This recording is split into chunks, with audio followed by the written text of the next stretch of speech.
सुप्रभात. श्री परमरहस्य वाचन. अध्याय क्रमांक 10, श्लोक क्रमांक 3, ओवी क्रमांक 14. श्री सरस्वते नमः. श्री गुरुभ्यो नमः. श्री गणपते नमः.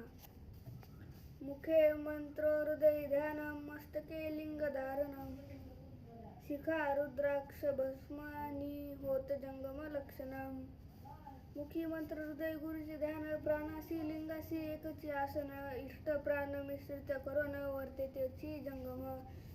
इष्टलिंग तो अर्चलिंग, प्राणलिंग तो ध्यान अंग, समाधिस्तर आहे कदा नोहे अभंग, जंगम प्राणी जाणतो.